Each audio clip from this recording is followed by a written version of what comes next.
Você já ouviu falar nas 3 cidades imperdoáveis? Essa história se encontra no livro de Mateus, capítulo 11, no versículo 20, que tem como título As 3 cidades impenitentes.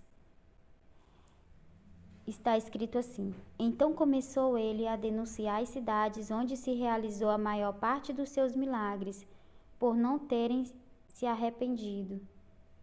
Então o Senhor Jesus disse: Ai de ti, Corazim! Ai de ti, Betsaida! Se em Tiro e em Sidom se tivessem feito os milagres que em vós se fizeram, há muito que se teriam arrependido, vestindo pano de saco e cinza. Por isso vos digo que no dia do juízo haverá menos rigor para Tiro e Sidom do que para vós. E tu, Cafarnaum, serás levada até os céus? Serás derrubada até o inferno. Se em Sodoma tivessem sido feitos os milagres que em ti se operaram, ela teria permanecido até hoje. Eu, porém, vos digo que no dia do juízo haverá menos rigor para Sodoma do que para ti. O Senhor começou a denunciar as cidades em que ele realizou a maior parte dos seus milagres, e as pessoas ainda assim não se arrependiam dos seus maus caminhos e não se convertiam ao Senhor Deus, mesmo vendo tantas maravilhas da parte de Deus.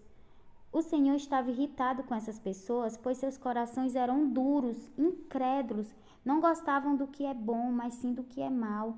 Então foram cidades amaldiçoadas pelo próprio Senhor Jesus, que prometeu que no dia do juízo final, quando todos estiverem diante do Rei dos Reis, essas pessoas que não se arrependeram porque não quiseram e não por não terem oportunidade, elas terão mais castigo do que as cidades de Tiro, Sidom e Sodoma, que também não se arrependeram.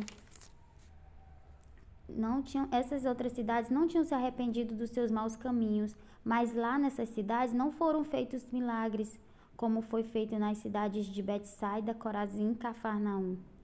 Resumindo para os nossos dias atuais, quantas vezes já presenciamos tantos milagres na nossa vida e na nossa própria casa, e ainda assim o nosso coração continua incrédulo, duvidando do poder de Deus? Mas Deus, que sonda os nossos corações, sabe o que cada um de nós pensamos, e Ele não tem o culpado por inocente. Deus dá inúmeras chances de nos arrependermos dos maus caminhos e oportunidades de fazer a escolha certa. Só que às vezes vamos empurrando com a barriga e continuamos nas práticas erradas e aborrecendo a Deus, até que um dia Deus não espera mais, pois o tempo de Deus não é como o nosso.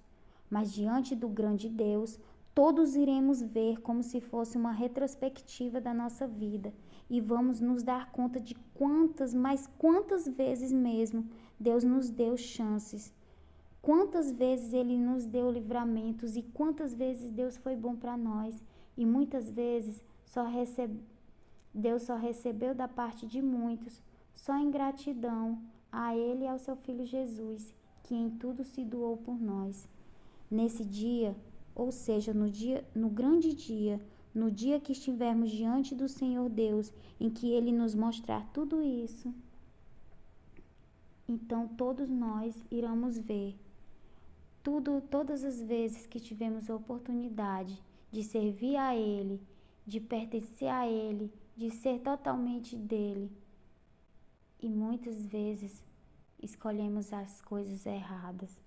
Fazemos a escolha errada, não porque não sabemos, mas porque queremos.